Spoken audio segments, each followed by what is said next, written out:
The chilling fact is that a single drowned corpse, dressed in a British uniform and carrying a briefcase full of fake love letters, was used to completely rewrite the history of World War II.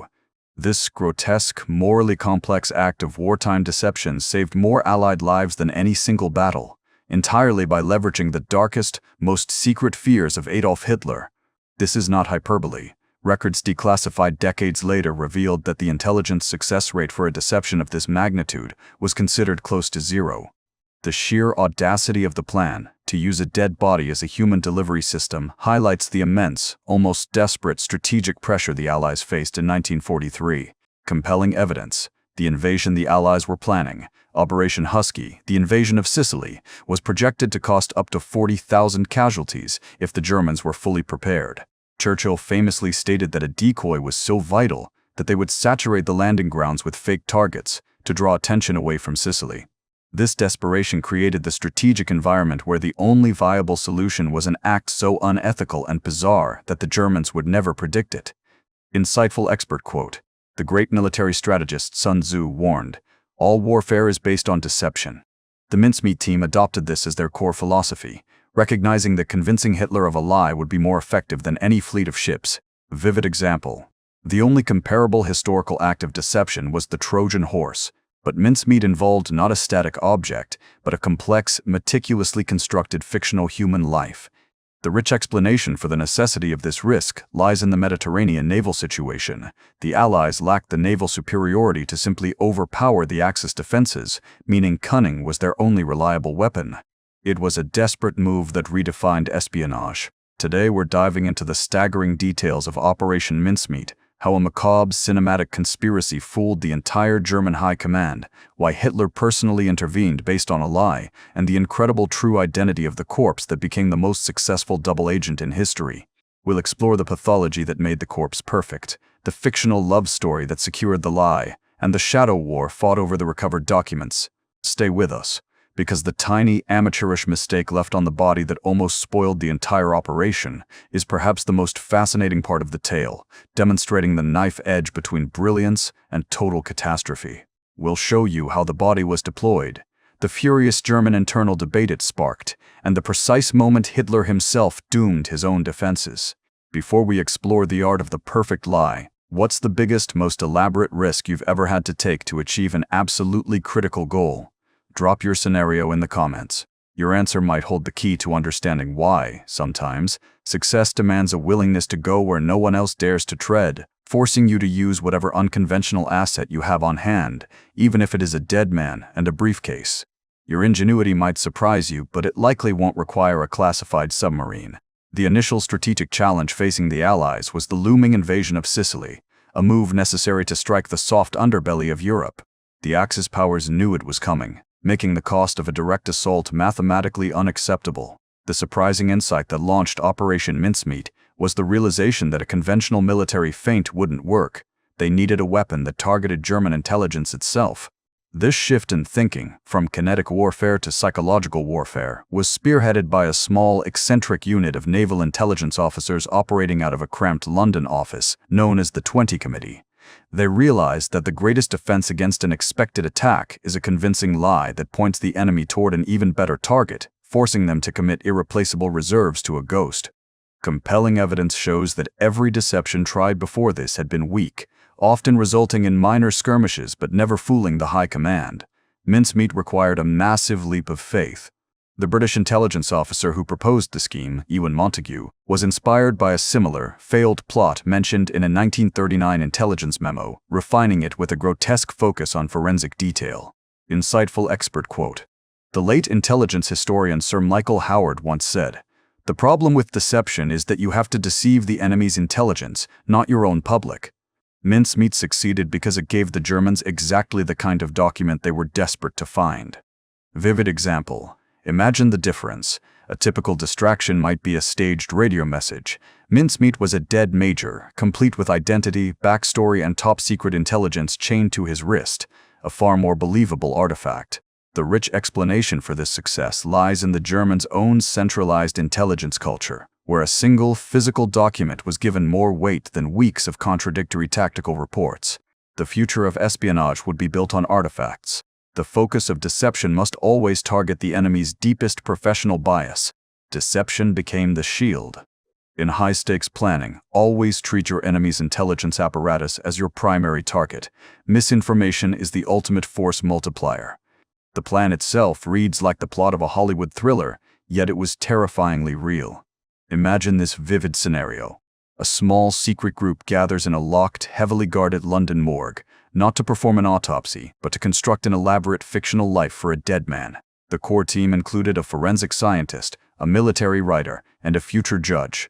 Their most bizarre duty was inventing the persona, Major William Martin, complete with an overstuffed wallet, keys, theater tickets, and, crucially, a series of emotionally detailed love letters from a fictitious fiancée named Pam. Compelling evidence.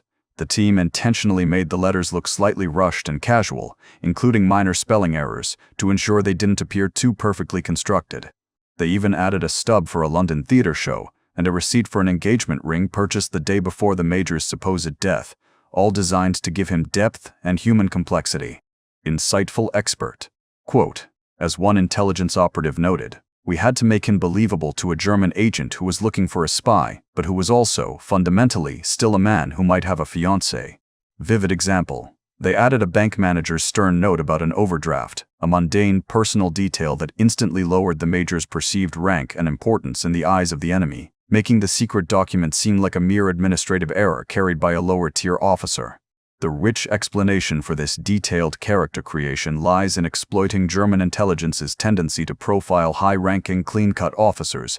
Martin was intentionally made slightly messy and forgettable. This meticulous human touch was the true masterstroke. Humanity was the hook. When crafting any project, remember that emotional details often hold more persuasive power than technical facts. The smallest relatable details sell the biggest lies. Finding the right man for the job was a grim, unique, personal anecdote that had to be handled with chilling precision. They needed a body that looked like a recent drowning victim, but whose true cause of death wouldn't be easily detected by a rushed, enemy autopsy. The man they selected, Glinder Michael, was a homeless Welshman who had recently died in London from pneumonia after ingesting rat poison. Compelling evidence. A pathologist confirmed that his lungs, when inspected after a short time in water, would appear consistent with drowning. An essential layer of protection for the lie, a medical certainty covering the deception. They then had to secure the body and maintain its condition on ice for several weeks, all while avoiding the moral and legal pitfalls of appropriating a dead man's identity under strict wartime law. Insightful expert, quote, one of the team members wrote in his post-war memoir, there was a constant icy weight of knowing we were betraying a fellow human, but the cost of the alternative, the cost of 1 million men, was simply too high to consider. Vivid example. The intelligence officer in charge later admitted carrying the Major's photo and ID card with him for the entire duration of the mission, finding himself unable to shake the feeling that he was betraying a friend. The rich explanation for their decision to use this specific corpse confirms that the science of the deception was as important as the storytelling. The lie had to withstand a professional forensic examination. This moral tension was necessary to maintain the sheer weight of the lie, as they risked everything on the believability of a single, unknown individual. The stakes were life and death. When dealing with sensitive information, never forget the personal cost of the operation. Ethical rigor is the ultimate safeguard against compromise. The creation of Major William Martin provides a thought-provoking piece of advice for anyone crafting a narrative. Complexity breeds believability. The intelligence team didn't just give the Major a uniform, they gave him an identity that was purposefully flawed and ordinary. His wallet contained a stern letter from his bank manager about an overdraft, a receipt for an engagement ring, and ticket stubs for shows he'd supposedly attended. These mundane human details were designed to distract German agents from the critical documents and make the Major seem like a forgettable, slightly disorganized staff officer, not a clever decoy. Compelling evidence came from the details surrounding the love letters from his fiancée, Pam. The team actually hired a secretary to write the letters using feminine handwriting, giving them a rushed, slightly tear-stained appearance. The letters complained about his recent posting and subtly hinted at a planned reunion, providing a powerful emotional anchor for his existence that was entirely fake. This effort was rooted in the understanding that the German intelligence agent assigned to the case would be human, and humans instinctively seek psychological consistency in a narrative, which Major Martin provided in abundance. Insightful expert, quote, As one of the deception team members, Charles Colmondelay, later explained, "If you want the enemy to swallow a 6-foot hook, you must hide it inside a 10-foot fish." Vivid example. They added a bank manager's stern note about an overdraft, a mundane personal detail that instantly lowered the major's perceived rank and professional importance in the eyes of the enemy. This forced the Germans to conclude he was merely a clumsy courier, making his secret documents seem less like propaganda and more like a genuine accident. The rich explanation for this meticulous detail lies in exploiting the psychology of suspicion. When everything is perfect, a professional smells a rat. When things are slightly messy and human, they smell reality. The deception was effective precisely because it wasn't perfect. It was beautifully, believably human. Ordinary was extraordinary. In storytelling or strategy, the small, believable flaws are what lend credibility to the overall masterpiece. Authenticity is built on imperfect reality. If you were trying to trick the enemy into believing a corpse was a casualty of a plane crash at sea, how would you convincingly simulate the effects of salt water and days of exposure? It's an intriguing question. The planners went to extreme, almost morbid lengths to ensure the body looked authentic. The corpse was dressed in a worn uniform, its pockets filled with items that had been subtly but not entirely ruined by seawater. They had to ensure that the decomposition level, the bloating, and the erosion of the documents were consistent with the story of a major dying in a plane crash off the coast and floating for several days. Compelling evidence.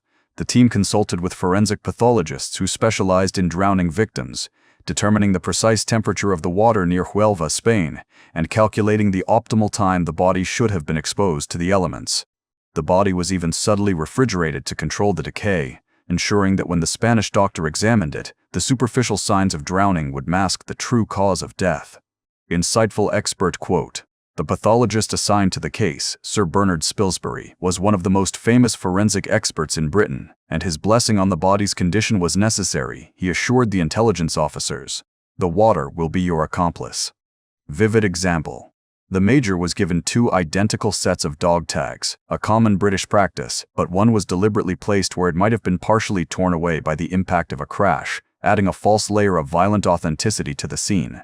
The rich explanation for this meticulous attention to forensic detail is simple. The intelligence team knew the Spanish authorities would conduct an autopsy, and if the body's condition contradicted the drowning story, the entire operation would collapse immediately. The meticulous simulation of death highlights the terrifying level of attention to the details of death that was required, covering everything from the emotional to the biological. The devil was in the decay. Always focus your effort on simulating the environmental and physical effects of your backstory. Believable context validates the core message. Most of the details were meant to distract, but the surprising insight is that the entire operation hinged on 2 crucial, planted documents. The first was a letter from a high-ranking British general to a U.S. general, casually mentioning that the Allied invasion would target Greece and Sardinia, deliberately misleading locations. The second was a personal note containing a veiled, dismissive reference to the actual target, Sicily, making the enemy think it was being ruled out. Compelling evidence. The primary, most critical document was a letter from Lieutenant General Archibald Nye, Vice Chief of the Imperial General Staff, to General Sir Harold Alexander, Commander-in-Chief, 18th Army Group. Nye's genuine rank provided the necessary authority. The content was written in a deliberately vague, chatty style, with a postscript casually confirming that the invasion targets would be Greece and Sardinia. The key to the letter's authenticity was the inclusion of irrelevant but high-level gossip about mundane military affairs, burying the critical lie in layers of believable truth. Insightful expert, quote, the German intelligence head in Spain, Major Karl Erich Kuhlenthal, later testified that the language and tone were perfectly British and convinced him immediately that the documents were genuine, not propaganda. Vivid example. The strategic dual fact here is that the letters were signed by top British intelligence figures, and they were deliberately contained in a briefcase chained to the major's wrist, ensuring that the Germans would treat the information as critical and top secret. The rich explanation. By chaining the documents to a dead man who supposedly died in transit, the British gave the Germans a foolproof, unassailable excuse to trust the intelligence. It came directly from a courier who never reached his destination, a failure that guaranteed the information's value. Priceless. Never deliver critical intelligence without a convincing cover story and an air of exclusivity. Leaked secrets are valued far more than obvious truths. The deployment of Major Martin was the most chilling stage of the operation. Imagine the vivid scenario. It's the pre-dawn hours of April 30, 1943. A British submarine, the HMS Seraph, surfaced silently off the coast of Huelva, Spain. The corpse, encased in ice and dressed in his uniform, was brought onto the deck. The intelligence officers had to break Spanish maritime law to place the body, making the operation a highly sensitive diplomatic risk if discovered. Compelling evidence. The submarine crew was told the mission was top secret, and they were forced to invent a cover story that the body belonged to a secret agent lost in transit. This internal deception was necessary to prevent the crew from leaking the bizarre truth. The actual deployment involved the team placing the Major in the water with a life vest, ensuring he would float toward the shore with the prevailing currents, a calculation based on meticulous oceanographic data collected beforehand. Insightful expert quote. The submarine's captain, Lieutenant Bill Jewell, described the experience as the most macabre and distasteful job I've ever done. Vivid example. The small crew, sworn to absolute secrecy, read a quick, somber prayer over the body before gently slipping him into the Mediterranean tide, hoping the currents would do the rest of the work and deliver him to the Spanish shore and, eventually, German hands. The rich explanation for choosing Huelva lay in the presence of a known, highly effective German intelligence agent, a man the British knew would stop at nothing to acquire the corpse's documents, guaranteeing the lie would reach Hitler's desk. The war was suddenly placed into the hands of a theatrical prop. Silence was the final launch. When launching any high-stakes plan, commit fully and relinquish control. Once the die is cast, trust the preparation you put in. The operation entered its most tense phase when the body was discovered. A local fisherman on the Huelva beach found the corpse and immediately reported it. The personal anecdote from the British naval attaché stationed in Spain at the time described the frantic, low-level diplomatic battle that ensued. The British demanded the body back immediately, knowing this very insistence would confirm the Major's importance to the Germans. Compelling evidence. The attaché, known as Ivor Montague, launched a loud official protest, sending urgent telegrams to London demanding the body's return, a performance designed entirely for German listening posts. His aggressive, desperate tone confirmed to the German observers that the British genuinely feared the loss of the documents, making the documents exponentially more valuable in their eyes. Insightful expert, quote, a German intelligence report from that time noted, the English are making a disproportionately great effort to retrieve the remains. This indicates documents of the utmost importance were in his possession. Vivid example, the Germans, of course, were already exerting pressure on the neutral but sympathetic Spanish authorities to hand over the briefcase, convinced they had stumbled upon a genuine intelligence coup. They even managed to convince a Spanish doctor to photograph the documents inside the briefcase before officially handing them back to the British. The rich explanation for this success lay in the sheer psychological pressure exerted by the situation. The Germans knew the documents were a gift, and the British's panic only confirmed their luck, making them overlook the deeper deception. The sheer tension of the moment, the Allied world holding its breath over a corpse, is what made this operation legendary. The drama was part of the plan. In a crisis, use your enemy's curiosity against them. Create the illusion of urgency around your controlled assets. The greatest moment of anxiety for the Allies was the knowledge that, even if the Germans read the documents, they might not believe them. This is the thought-provoking advice that defined the midpoint of the operation.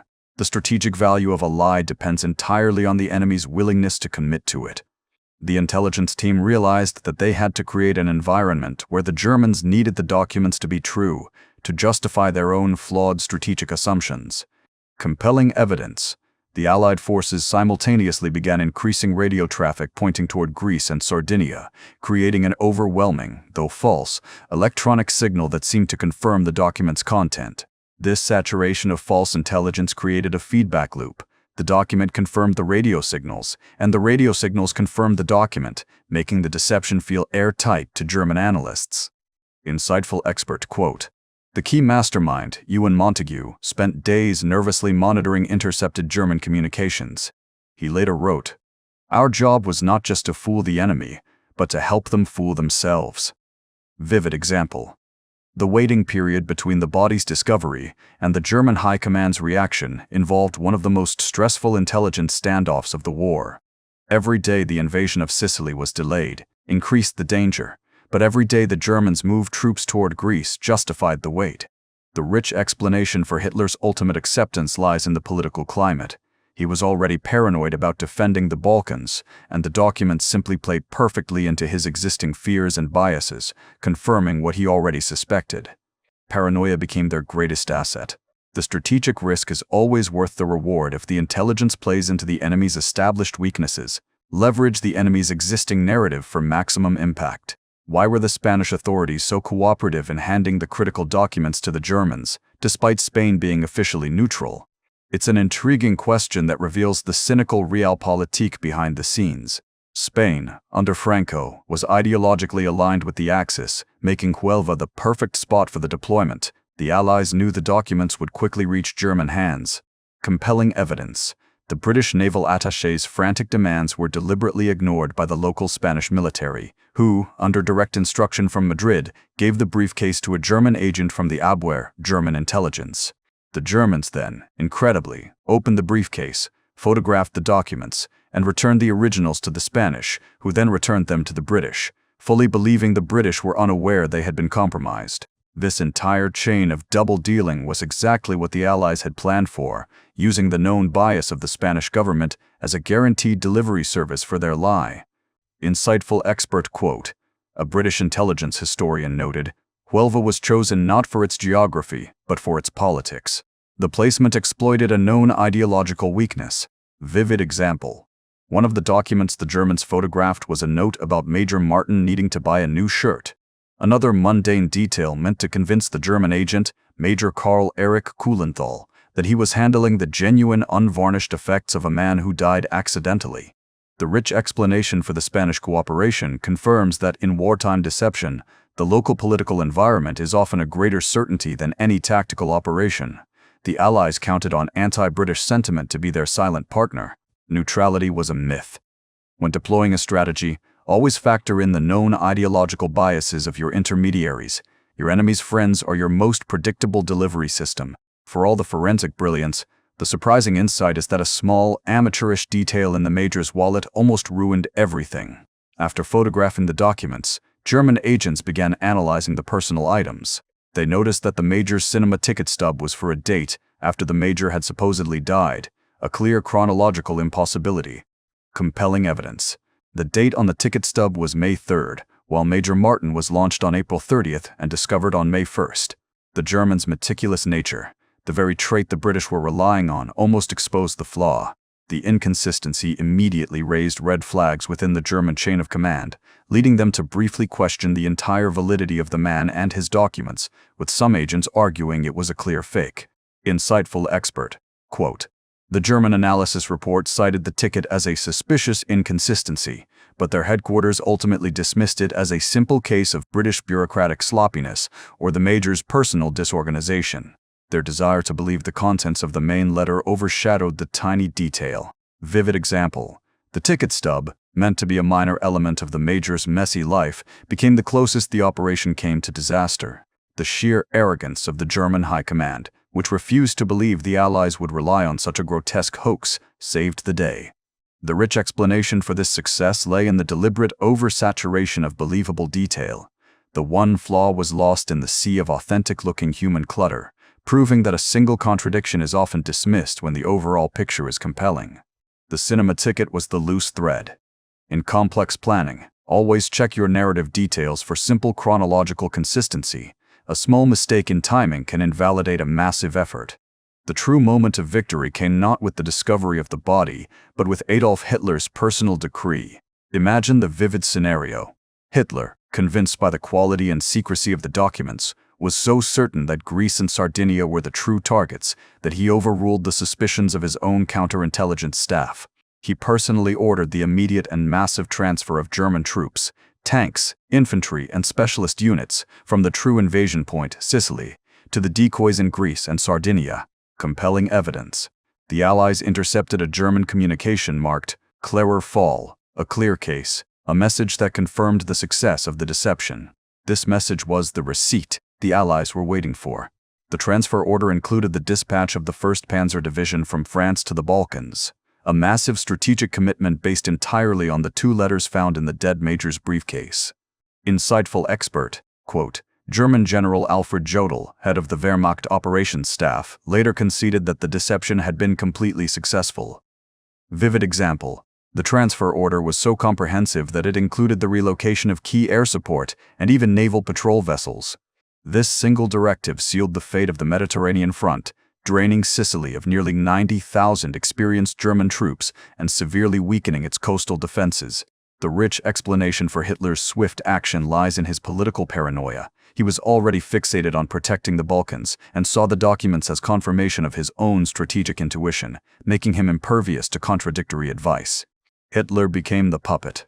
The goal of true deception is not just to misinform, but to inspire your opponent to confidently act on that false information. The enemy's conviction is your greatest win. The final nervous wait was agonizing for the intelligence team. Colonel Ewan Montague, one of the masterminds, described the personal anecdote of sitting in his office as Operation Husky. The real invasion of Sicily began, unable to do anything but chain smoke and wait for confirmation. He knew that if the German defenders were at full strength, the casualties would be catastrophic. Compelling evidence. Montague described the silence of the office as the loudest thing in the world. They had done everything possible, and now the success of the entire operation rested on the movements of 3 German panzer divisions. Montague made a promise to the corps, Major Martin, that his sacrifice would not be in vain, a final, emotional layer to the deeply cynical plot that kept the planners human amidst the deception. Insightful expert quote. Montague later wrote that the success of the operation taught him a profound lesson. It taught me that there are limits to how much information the human mind can process before it simply accepts the simplest explanation. Vivid example. When the first reports came back, resistance was light, defenses were depleted, the invasion was proceeding with unexpected speed. The relief was so immense it was almost paralyzing. The rich explanation for the successful landing was clear. Operation Mincemeat had shifted the Axis's entire defensive weight, ensuring the landing forces faced disorganized, poorly supplied reserve units instead of elite armored divisions. The weight of the lie they had fabricated, and the moral complexity of using a dead man, was finally justified by the thousands of lives they had saved. The dead man did his duty. True leadership in a crisis requires taking calculated moral risks for the greater good. The burden of decision-making is borne by the few to save the many. When the Allied forces landed in Sicily on July 9, 1943, the expected heavy resistance was almost entirely absent. The actual invasion of Sicily, Operation Husky, was a stunning and swift success precisely because the troops that should have been defending the beaches were waiting for an invasion that never came, hundreds of miles away in Greece and Sardinia. Compelling evidence. Casualties for the initial landings were dramatically lower than estimates, thousands rather than the expected tens of thousands. This difference was a direct, measurable result of Major Martin's mission. One of the German generals in Sicily reported total bewilderment, stating he was expecting reinforcements that had been diverted to the Balkans, confirming the effectiveness of the plot long after the landing. Insightful expert quote. General Eisenhower called the operation a classic example of strategic deception. Vivid example. The entire German 1st Parachute Division, one of the best available units, was left idling in France because the Germans anticipated a massive counterattack there, delaying their dispatch to the real battle for weeks. The rich explanation. The successful invasion demonstrated to the world that the tide of the war had shifted, signaling the end of Mussolini's regime and forcing the Axis onto a permanent defensive footing in the Mediterranean. The whole campaign's success was fundamentally a triumph of imagination over metallurgy. The lie changed the map. In any strategic conflict, focus on isolating and manipulating the opponent's core decision-maker. Convince the commander, and the soldiers will follow the misdirection. The mystery that continues to intrigue historians to this day is the ultimate identity of the corpse who became Major William Martin. It's an intriguing question. For decades, the man remained officially anonymous, buried in Spain under his fake identity. Compelling evidence. Despite decades of secrecy, the identity was only revealed in 1996 by a dedicated historian, Roger Morgan, who confirmed the man was Glyndwr Michael, a homeless man from Wales who had died from accidental ingestion of rat poison. Morgan painstakingly tracked down a confidential memo in the official British archives that confirmed the body's provenance, finally giving the nameless hero a name. Insightful expert. Quote, the historian who uncovered the truth observed, the story needed a fictional hero, but history needed a real name. He was the most unlikely hero, chosen precisely because he was utterly disposable. Vivid example. After the true identity was confirmed, a small plaque was added to his gravestone in Spain, confirming his real name and acknowledging his service as Major William Martin. The rich explanation, the tragic truth, reveals the complex reality beneath the high drama of espionage. The hero who saved thousands of lives was a forgotten individual whose identity was appropriated in death, forcing us to confront the moral cost of such profound deception. He died a hero by accident. Never forget that history's greatest sacrifices are not always voluntary. True heroism sometimes involves acknowledging the hidden, non-consensual cost of victory. The success of Mincemeat fundamentally changed intelligence gathering, and the surprising insight is that the tactics are more relevant than ever today. The operation proved that the most effective way to protect a genuine secret is to loudly broadcast an equally compelling lie. Compelling evidence. The current geopolitical landscape is rife with state actors employing data pollution. Tactics. Flooding intelligence streams with conflicting and confusing noise to mask a single, real movement. This method is a direct ideological descendant of Mincemeat, where the sheer volume of false information makes it impossible for the enemy to discern the truth without crippling their own analytical process. Insightful expert. Quote, modern counterintelligence analysts often refer to Mincemeat as the gold standard for creating a believable false flag operation. Vivid example. The future trend in intelligence reveals that countries are actively investing in sophisticated decoys, not rubber tanks, but advanced thermal and radar-reflecting imitations of entire military bases and high-value assets. The rich explanation, the core lesson of the dead man, that the enemy's mind is the real battlefield, persists. The lie simply got smarter, adapting to the digital age where information is both weapon and camouflage. The dead man taught the future. When planning for the long term, always design your deception to exploit your adversary's tendency to take shortcuts. A high-quality lie is an enduring strategic asset. The final ingenious element of the plot was ensuring the Allies knew without a doubt that the Germans had swallowed the bait. Imagine the vivid scenario. The German authorities returned the documents to the British, claiming they hadn't been compromised. But the British had already planted tiny clues, like a hair missing from a specific letter, or a slight crease in a paper, that would tell them if the sealed envelope had been opened and resealed by the Germans. Compelling evidence. The team planted a single, very fine strand of hair inside the letter. When the documents were returned, the British examined them under a microscope and confirmed the hair was missing, along with tiny, telltale signs of the envelope's glue being tampered with. The German agent, satisfied with his quick photographic evidence, had been sloppy in resealing the envelope, leaving behind the irrefutable proof that the lie had landed directly on Hitler's desk. Insightful expert. Quote, the intelligence staff referred to this system as the receipt, a final confirmation of the deception's success that was more valuable than any German radio transmission. Vivid example. This mini-story reveals the almost unbelievable foresight of the intelligence team. They had not only crafted a perfect deception, but had also created a non-verbal method to confirm the enemy's full belief in the lie. The rich explanation. They understood that German counterintelligence would try to preserve the appearance that they hadn't been compromised, but their compulsion to read the secret documents made their sloppiness inevitable, confirming the success before the first ship left port. The receipt was the silence. When delivering a sensitive message, embed a non-obvious confirmation mechanism. Always ensure the receiver is unaware you can monitor their reaction. The men who orchestrated this theatrical feat went back to their lives, but the experience left an indelible mark. Colonel Ewan Montague, the chief planner, went on to become a distinguished judge, spending the rest of his career upholding the very truth he had spent the war so brilliantly corrupting. Compelling evidence. Montague wrote an authorized book about the mission, The Man Who Never Was, ensuring the official, sanitized version of the story entered the public consciousness before the secrets could be fully revealed. He often spoke of the moral dilemma, noting that the act of deception, while necessary, permanently colored his view of the fragile nature of truth and evidence. Insightful expert. Quote, Montague wrote that the need for wartime lies was a temporary, terrible necessity, but peace is built on truth, not cleverness. Vivid example.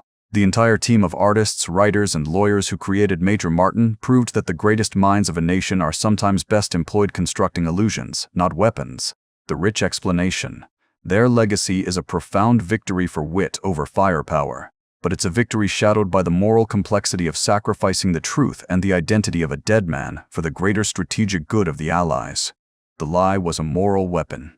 Recognize that the most successful people are often those who can masterfully pivot between two opposing moral or professional worlds.